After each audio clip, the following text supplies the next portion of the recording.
Good morning to everyone. Let's welcome to the Target Coaching Center Belgaum.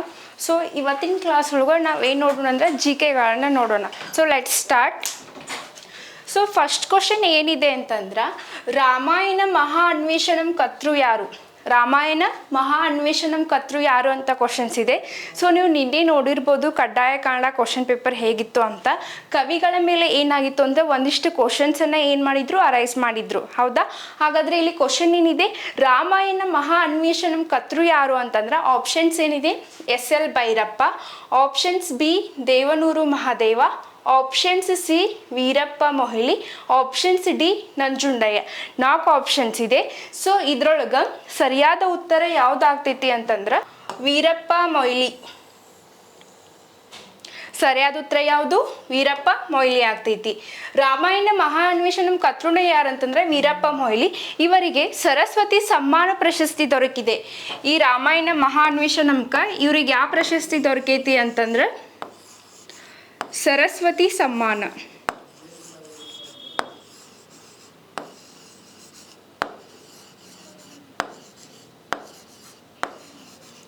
Veerappa Moily ಜೊತೆ ಇನ್ನೊಬ್ಬರಿಗೆ ಕೂಡ ಸರಸ್ವತಿ ಸಮ್ಮಾನ ಪ್ರಶಸ್ತಿ ದೊರಕೈತಿ. ಅವ್ರು ಯಾರಂತಂದ್ರೆ SL ಭೈರಪ್ಪ.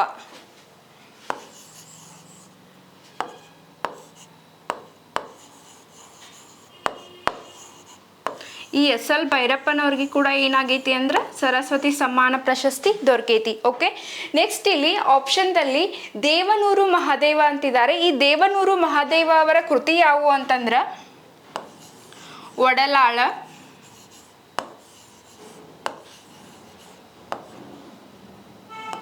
ಗಾಂಧಿ. ಇಲ್ಲಿ ಇವರದು ಪ್ರಮುಖ ಅಂದ್ರೆ ಭೂಮಿಗೆ ಬಿದ್ದ ಬೀಜ ಎದೆಗೆ ಬಿದ್ದ ಅಕ್ಷರ ಇಂದಲ್ಲ ನಾಳೆ ಫಲ ಕೊಡುವವು. ಇದು ಕೂಡ ಯಾವುದು ಅಂತಂದ್ರೆ ದೇವನೂರು ಮಹಾದೇವ ಅವ್ರದ. ಇವ್ರನ್ನ ನಾವು ದಲಿತ ಕವಿ ಅಂತ ಹೇಳಿ ಕೂಡ ಕರಿತೀವಿ.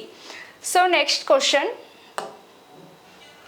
ಓಕೆ, ದುಡಿತವೇ ನನ್ನ ಬದುಕು ಇದು ಯಾರ ಆತ್ಮಕಥನವಾಗಿದೆ? ಕ್ವಶನ್ಸ್ ಏನಿದೆ, ದುಡಿತವೇ ನನ್ನ ಬದುಕು. ಮೋಸ್ಟ್ ಆಫ್ ದಿ ಕ್ವಶನ್ಸ್ ಕನ್ನಡದೊಳಗೆ ಏನು ಅರೈಸ್ ಮಾಡ್ತಾರ ಅಂತಂದ್ರೆ, ಈಗ ನೆಕ್ಸ್ಟ್ ಎಕ್ಸಾಮ್ VAO ಇದೆ, PDO ಇದೆ. ಸೊ ಎಕ್ಸಾಮಲ್ಲಿ ಏನು ಮಾಡ್ತಾರೆ ಅಂತಂದ್ರೆ ಆತ್ಮಕಥನ, ಕವಿಗಳ ಆತ್ಮಕಥೆಗಳ ಬಗ್ಗೆ ಏನು ಮಾಡ್ತಾರೆ ಅಂತಂದ್ರೆ ಕ್ವಶನ್ಸನ್ನು ಅರೈಸ್ ಮಾಡ್ತಾರೆ. ಸೊ ಇದ್ರೊಳಗೆ ದುಡಿತವೇ ನನ್ನ ಬದುಕು ಇದು ಯಾರ ಆತ್ಮಕಥನ ಆಗೈತಿ ಅಂತಂದ್ರೆ option C Siddalingaiah, options B Anakru, option C Aravind Malagatti, options D Kayyara Kinhanna Rai. So ಇದ್ರೊಳಗೆ ಸರಿಯಾದ ಉತ್ತರ ಯಾವ್ದಾಗ್ತೈತಿ ಅಂತಂದ್ರೆ ಆಪ್ಷನ್ಸ್ ಡಿ. ಈ ಆಪ್ಷನ್ಸ್ ಡಿ ಏನಾಗ್ತೈತಿ ಇದ್ರೊಳಗೆ ಸರಿಯಾದ ಉತ್ತರ ಆಗ್ತೈತಿ. Okay, next question. ಇಲ್ಲಿ ಆಪ್ಷನ್ ಎ ಇಲ್ಲಿ ಸಿದ್ಧಲಿಂಗಯ್ಯ ಅಂತಿದಾರಲ್ಲ, ನಾವು ಈ ಸಿದ್ಧಲಿಂಗಯ್ಯ ಅವರನ್ನ ಕೂಡ ಏನಂತ ಕರಿತೀವಿ? ದಲಿತ ಕವಿ ಅಂತೇಳಿ ಕರಿತೀವಿ. ಹಾಗಾದ್ರೆ ಒಂದಿಷ್ಟು ಪ್ರಮುಖ ಕವಿಗಳ ಆತ್ಮಕಥನ ನೋಡುವುದಾದ್ರೆ ಇಲ್ಲಿ ಬರೀತೀನಿ ನೋಡಿ. ಕುವೆಂಪು,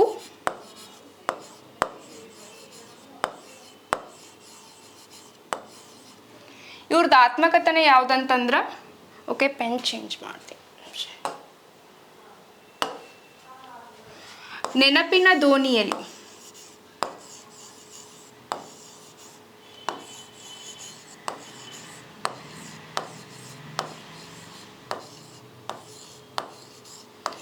ಇವ್ರದ್ದು ಆತ್ಮಕಥನ ಯಾವುದು? ನೆನಪಿನ ದೋಣಿಯಲ್ಲಿ.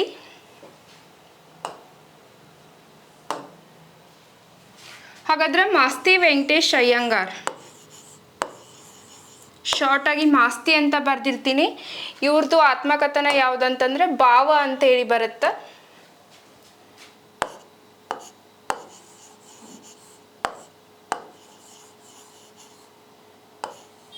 ಭಾವ.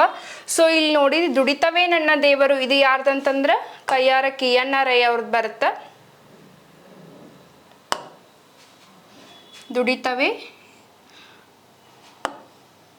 ದುಡಿತವೇ ನನ್ನ ದೇವರು.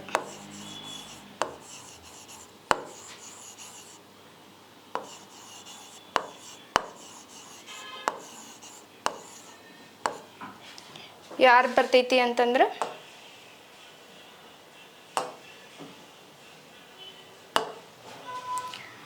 ಕಯ್ಯಾರ ಕಿಯಣ್ಣ ರೈ ಬರ್ತ.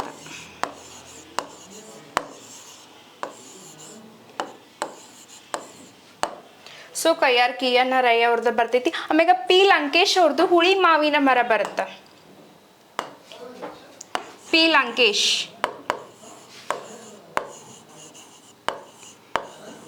ಪಿ ಲಂಕೇಶ್ ಅವ್ರದ ಹುಳಿ ಮಾವಿನ ಮರ.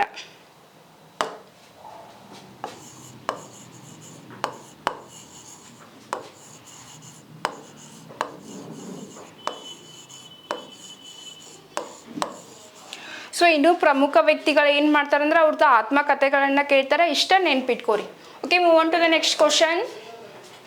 ಕೆಂಪು ಗ್ರಹ ಅಂತೇಳಿ ನಾವು ಯಾವುದನ್ನು ಕರಿತೀವಿ ಅಂತಂದ್ರೆ ಆಪ್ಷನ್ ಎ ಗುರು, ಆಪ್ಷನ್ ಬಿ ಶನಿ, ಆಪ್ಷನ್ ಸಿ ಮಂಗಳ, ಆಪ್ಷನ್ ಡಿ ಭೂಮಿ ಅಂತಿದೆ. ನಾವಿಲ್ಲಿ ಕೆಂಪು ಗ್ರಹ ಅಂತ ಯಾವುದನ್ನು ಕರಿತೀವಿ ಅಂತಂದ್ರೆ ಮಂಗಳ ಗ್ರಹವನ್ನು ಕೆಂಪು ಗ್ರಹ ಅಂತ ಹೇಳಿ ಕರಿತೀವಿ. ಸೊ ಇಲ್ಲಿ ಈ ಮಂಗಳ ಗ್ರಹ ಈ ಅಷ್ಟೇ ಅಲ್ಲದೆ ಇದನ್ನು ಮಂಗಳ ಗ್ರಹವನ್ನು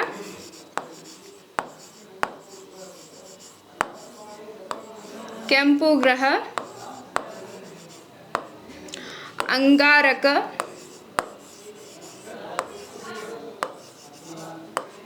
ಕುಜ, ಇದನ್ನ ನಾವು ಯಾಕೆ ಕೆಂಪು ಗ್ರಹ ಅಂತ ಹೇಳಿ ಕರಿತೀವಿ ಅಂದ್ರೆ ಇಲ್ಲಿ ಕಬ್ಬಿಣದ ಆಕ್ಸೈಡ್ ಏನಿರ್ತೈತಿ ಪ್ರೆಸೆಂಟ್ ಇರ್ತೈತಿ.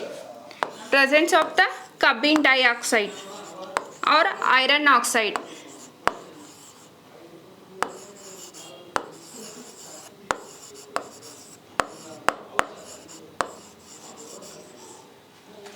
ಹೌದಾ? ಓಕೆ, ನೆಕ್ಸ್ಟ್ ಇಲ್ಲಿ ಭೂಮಿ ಅಂತಿದೆ. ಭೂಮಿ ನಾವು ವಾಸಿಸುವಂಥ ಗ್ರಹ.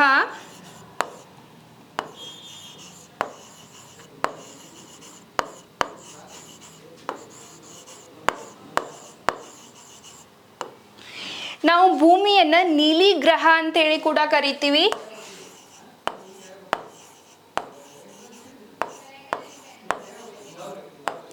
ಮನುಷ್ಯ ಮತ್ತು ಜೀವಿಗಳು ವಾಸವಿರುವ ಗ್ರಹ ಯಾವುದಂತಂದ್ರೆ ಅದು ಭೂಮಿ ಗ್ರಹ ಆಗಿರುತ್ತೆ. ಸೊ ಇಲ್ಲಿ ಭೂಮಿಯ ನೈಸರ್ಗಿಕ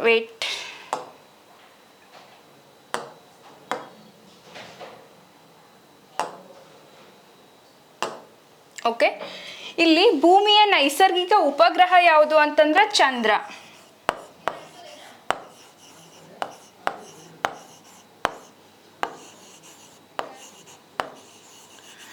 ಭೂಮಿಯ ನೈಸರ್ಗಿಕ ಉಪಗ್ರಹ ಯಾವುದು ಅಂದ್ರೆ ಚಂದ್ರ.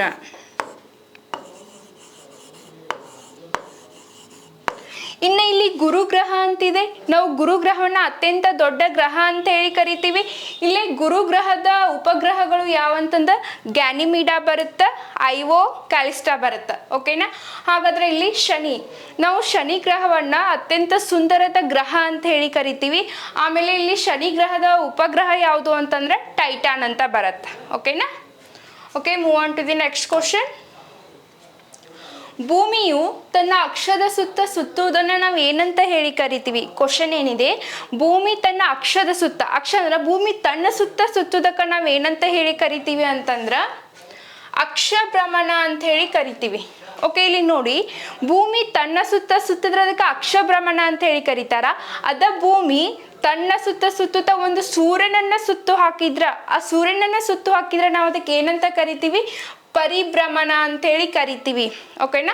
ಸೊ ಅಕ್ಷಭ್ರಮಣ ಅಂತಂದ್ರೆ ತನ್ನ ಸುತ್ತ ತಾನೇ ಸುತ್ತು ಹಾಕುವುದು. ಪರಿಭ್ರಮಣ ಅಂತಂದ್ರೆ ಭೂಮಿ ಸೂರ್ಯನನ್ನ ಸುತ್ತು ಹಾಕುವುದಕ್ಕೆ ನಾವೇನು ಕರಿತೀವಿ? ಪರಿಭ್ರಮಣ ಅಂತೇಳಿ ಕರಿತೀವಿ. Okay, next question. ಓಕೆ, ಮಣ್ಣಿನ ಬಗ್ಗೆ ವೈಜ್ಞಾನಿಕ ಅಧ್ಯಯನಕ್ಕೆ, ಇದು PC ಕ್ವಶನ್. ಮಣ್ಣಿನ ಬಗ್ಗೆ ವೈಜ್ಞಾನಿಕವಾಗಿ ನಾವು ಅಧ್ಯಯನ ಮಾಡೋದಕ್ಕೆ ಏನಂತ ಹೇಳಿ ಕರಿತೀವಿ ಅಂತಂದ ಕ್ವಶನ್ ಇದೆ. Option A cosmology, option B pedology, option C petrology, option D geology ಇದೆ. ಸೊ ಇದ್ರೊಳಗೆ ಸರಿಯಾದ ಉತ್ತರ ಯಾವುದು ಅಂತಂದ್ರೆ ಪೆಡಾಲಜಿ. ನಾವು ಮಣ್ಣಿನ ಬಗ್ಗೆ ವೈಜ್ಞಾನಿಕವಾಗಿ ಅಧ್ಯಯನ ಮಾಡೋದಕ್ಕೆ ಏನಂತ ಕರಿತೀವಿ ಅಂದ್ರೆ ಪೆಡಾಲಜಿ. ಸೊ ಹಾಗಾದ್ರೆ ಒಂದಿಷ್ಟು ವೈಜ್ಞಾನಿಕ ಅಧ್ಯಯನಗಳದಾವ, ಆ ಅಧ್ಯಯನಗಳು ಯಾವಂತ ನೋಡೋಣ.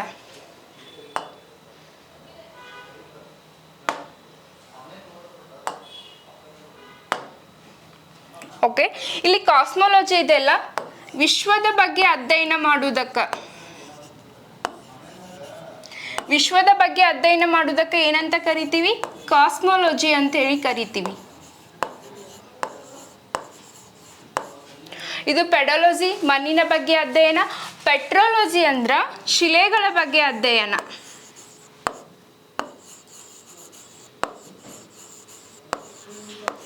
ಶಿಲೆಗಳ ಬಗ್ಗೆ ಅಧ್ಯಯನ ಮಾಡೋದಕ್ಕೆ ಪೆಟ್ರೋಲಜಿ ಅಂತೇಳಿ ಕರೀತಾರ. ಇನ್ನು ಜಿಯೋಲಜಿ ಅಥವಾ ಜಿಯೋಲಜಿ ಅಂದ್ರೆ ಭೂಮಿಯ ಬಗ್ಗೆ ಅಧ್ಯಯನ ಮಾಡೋದಕ್ಕೆ. ಭೂಮಿ ಬಗ್ಗೆ ಅಧ್ಯಯನ ಮಾಡೋದಕ್ಕೆ ಜಿಯೋಲಜಿ ಅಂತೇಳಿ ಕರೀತಾರ. ಇನ್ನ ಚಂದ್ರನ ಬಗ್ಗೆ ಅಧ್ಯಯನ ಮಾಡೋದಕ್ಕೆ ಸೊಲನಾಲಜಿ ಅಂತೇಳಿ ಕರೀತಾರೆ.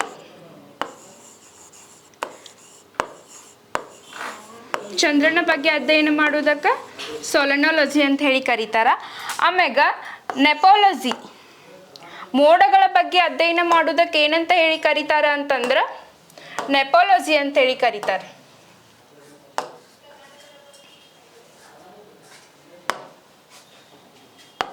ಮೋಡಗಳ ಬಗ್ಗೆ ಅಧ್ಯಯನ ಮಾಡೋದಕ್ಕೆ nephology. So most of the people ಇಲ್ಲಿ ಕನ್ಫ್ಯೂಸ್ ಆಗೋದೇನಂತಂದ್ರೆ ನೆಪ್ರಾಲಜಿ ಮತ್ತು ನೆಪಾಲಜಿ ಅಂದ್ರೆ ಮೋಡಗಳ ಬಗ್ಗೆ ಕುರಿತು ಅಧ್ಯಯನ ಮಾಡೋದಕ್ಕೆ ಏನಂತ ಹೇಳಿ ಕರೀತಾರ ನೆಪಾಲಜಿ. ಅದೇ ಮೂತ್ರಪಿಂಡಗಳ ಕುರಿತು ಅಧ್ಯಯನ ಮಾಡೋದಕ್ಕೆ ಏನಂತ ಹೇಳಿ ಕರೀತಾರ ಅಂತಂದ್ರೆ ಕಿಡ್ನಿ.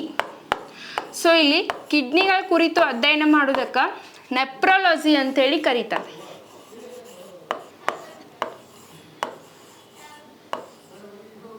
ಹೌದಾ? ಹಾಗೆ ಆಕಾಶಕಾಯಗಳ ಕುರಿತು ಅಧ್ಯಯನ ಮಾಡೋದಕ್ಕೆ ಅಸ್ಟ್ರೋನಮಿ ಅಂತ ಹೇಳಿ ಕರೀತಾರ. ಆಕಾಶಕಾಯಗಳು ಅಸ್ಟ್ರೋನಮಿ.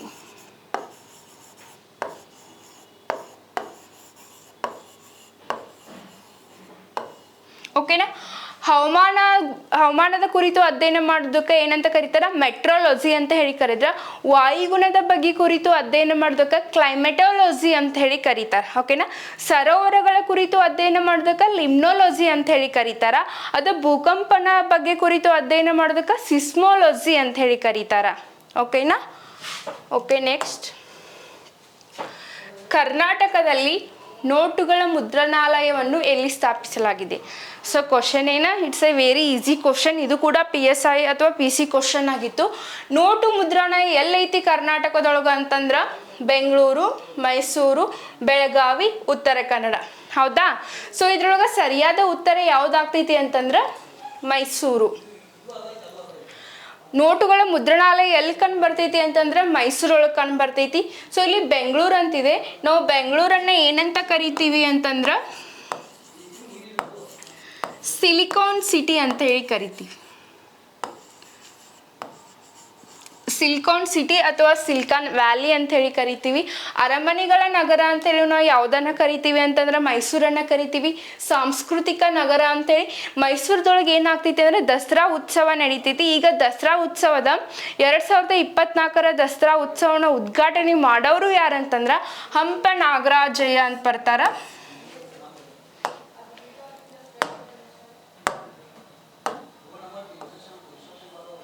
ಯಾರು ಅಂತಂದ್ರೆ ಹಂಪ ನಾಗರಾಜಯ್ಯ ಅಂತವ್ರು ಬರ್ತಾರೆ. ಯಾರು? ಸೊ ಇದು ಕೂಡ ಕ್ವಶನ್, ಇದು important current affairs. Hampa Nagarajaiah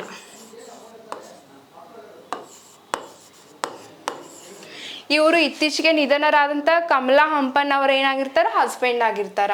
okay, ಇನ್ನು ಇಲ್ಲಿ ಬೆಳಗಾವಿ ಒಳಗೆ ಏನು ಕಂಡು ಬರ್ತೈತಿ ಅಂತಂದ್ರೆ ಸುವರ್ಣಸೌಧ ಕಂಡು ಬರ್ತೈತಿ. ಸುವರ್ಣಸೌಧ PC ಕ್ವಶನ್ ಅಲ್ಲಿ ಸುವರ್ಣಸೌಧದ ಶಿಲ್ಪಿ ಯಾರಂತ ಕೇಳಿದ್ದಾರೆ. ಇದಕ್ಕೆ ಉದಯ್ ಅಂತ ಅಥವಾ ಕೆ ಉದಯನ್ ಎಂಬುದು ಏನಾಗಿರ್ತೈತಿ ಆನ್ಸರ್ ಆಗಿರ್ತೈತಿ. ಓಕೆನಾ? ನೆಕ್ಸ್ಟ್ ಕ್ವಶನ್, ಭಾರತದ ಅರ್ಥಶಾಸ್ತ್ರದ ಪಿತಾಮಹ ಯಾರು? It's a very easy question and it's also asked in PC exam. So ಭಾರತದ ಅರ್ಥಶಾಸ್ತ್ರದ ಪಿತಾಮಹ ಯಾರಂತಂದ್ರೆ option A Kautilya, Adam Smith, option C Aryabhata, options D Amartya Sen. So ಇಲ್ಲಿ ನಾವು ಭಾರತದ ಅರ್ಥಶಾಸ್ತ್ರದ ಪಿತಾಮಹ ಅಂತೇಳಿ ಯಾರನ್ನ ಕರಿತೀವಿ ಅಂತಂದ್ರೆ ಕೌಟಿಲ್ಯನನ್ನ ಕರಿತೀವಿ.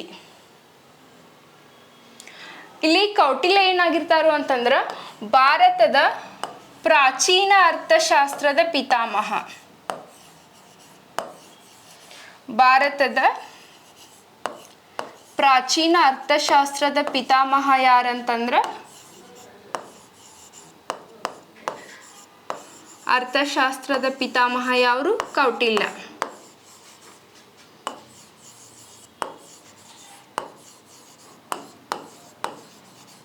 ಇನ್ನು ನಾವು ಆಡಮ್ ಸ್ಮಿತ್ ಇದಾರಲ್ಲ, ಈ ಆಡಮ್ ಸ್ಮಿತ್ ಅವ್ರನ್ನ ಏನಂತ ಹೇಳ್ತೀವಿ?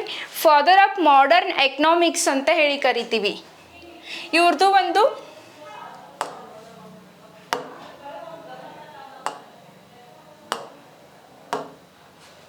ಸಂಪತ್ತಿನ ವಾಕ್ಯವನ್ನು ಇವ್ರು ಏನು ಮಾಡ್ತಾರ ಅಂತಂದ್ರೆ ಹೇಳ್ತಾರ.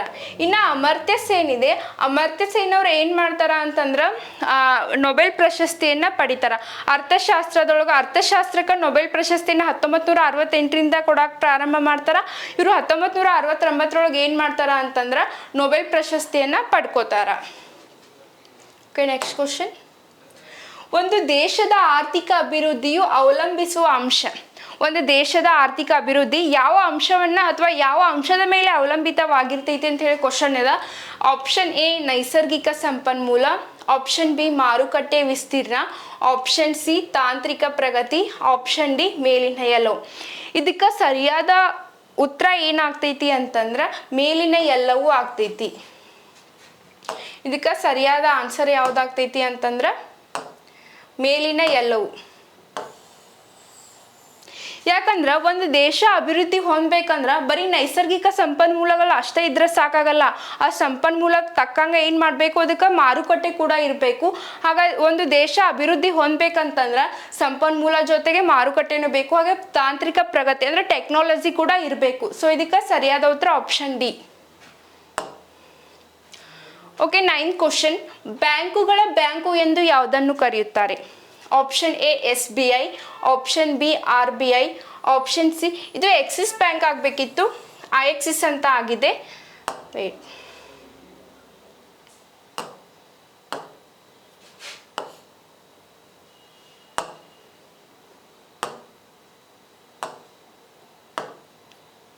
ಇದು ಎಕ್ಸಿಸ್ ಬ್ಯಾಂಕ್ ಅಂತ ಆಗಬೇಕಿತ್ತು. ಓಕೆನಾ? Option D Yes bank. So ಇದ್ರೊಳಗೆ ಸರಿಯಾದ ಉತ್ತರ ಯಾವ್ದಾಗ್ತೈತಿ ಅಂದ್ರೆ RBI. ಹೌದಾ? RBI ಇದು ಸ್ಥಾಪನೆ ಯಾವಾಗಾಯ್ತು?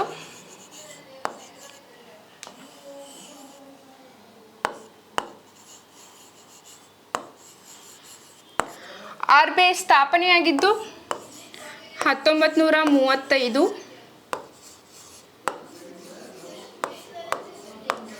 ಏಪ್ರಿಲ್ 1. ಹಾಗಾದ್ರೆ most of the questions arise ಆಗಿದ್ದು ಹೇಗಂದ್ರೆ RBI nationalise. When RBI nationalised ಅಂದ್ರೆ RBI ರಾಷ್ಟ್ರೀಕರಣವಾಗಿದ್ದು ಯಾವಾಗಂತ ಕ್ವಶನ್ ಇದೆ. ರಾಷ್ಟ್ರೀಕರಣ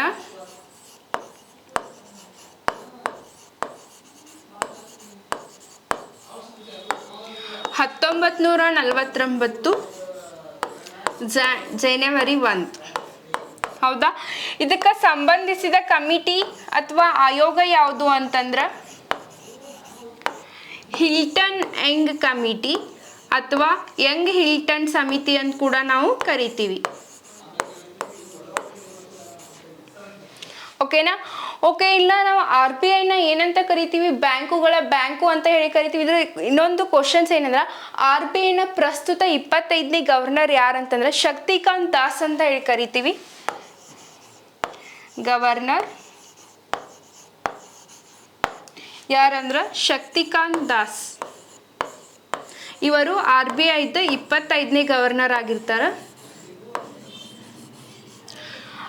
RBI ಪ್ರಥಮ ಭಾರತೀಯ ಗವರ್ನರ್ ಯಾರಾಗಿರ್ತಾರೋ ಅಂತಂದ್ರೆ CD ದೇಶ್ಮುಖ್ ಅಂತ ಆಗಿರ್ತಾರೆ. ಭಾರತೀಯ ಗವರ್ನರ್ ಯಾರು? CD ದೇಶ್ಮುಖ್.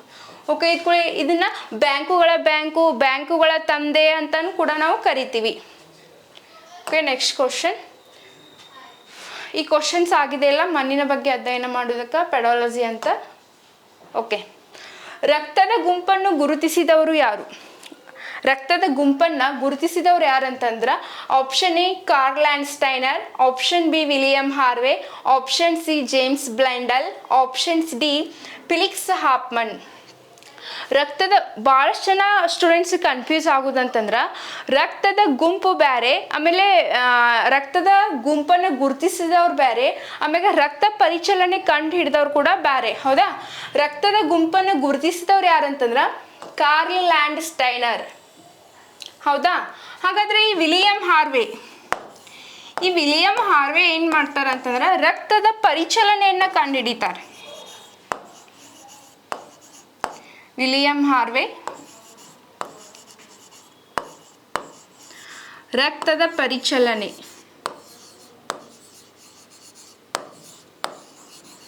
ಈ ಕಾರ್ಲಿಲ್ ಆ್ಯಂಡ್ ಸ್ಟೇನರ್ ಏನದಾರಲ್ಲ ಇವರ ರಕ್ತದ ಗುಂಪನ್ನು A B A B O. So ಇದ್ರೊಳಗೆ ಮತ್ತೆ ಕ್ವಶನ್ಸ್ ಆಗೈತಿ, ನಾವು ಯಾವ ಗುಂಪನ್ನು ಯೂನಿವರ್ಸಲ್ ಡೋನರ್ ಅಂತ ಹೇಳಿ ಕರಿತೀವಿ, ಯಾವ ಬ್ಲಡ್ ಗ್ರೂಪನ್ನು ಯೂನಿವರ್ಸಲ್ ಡೋನರ್, ಯಾವ ಬ್ಲಡ್ ಗ್ರೂಪನ್ನು ಅಂತಂದ್ರೆ ಓ ನೆಗೆಟಿವನ್ನು ನಾವು ಯೂನಿವರ್ಸಲ್ ಡೋನರ್ ಅಂತ ಹೇಳಿ ಕರೆದ್ರೆ, ಈ ಎ ಬಿ ಬ್ಲಡ್ ಗ್ರೂಪನ್ನು ನಾವು ಏನಂತ ಹೇಳಿ ಕರಿತೀವಿ ಅಂತಂದ್ರೆ ಯೂನಿವರ್ಸಲ್ ರೆಸೆಪ್ಟರ್ ಅಂತ ಹೇಳಿ ಕೂಡ ಕರಿತೀವಿ. ಓಕೆ, ಇಷ್ಟು ನೆನಪಿಟ್ಕೊಳ್ಳಿ. Okay, thank you.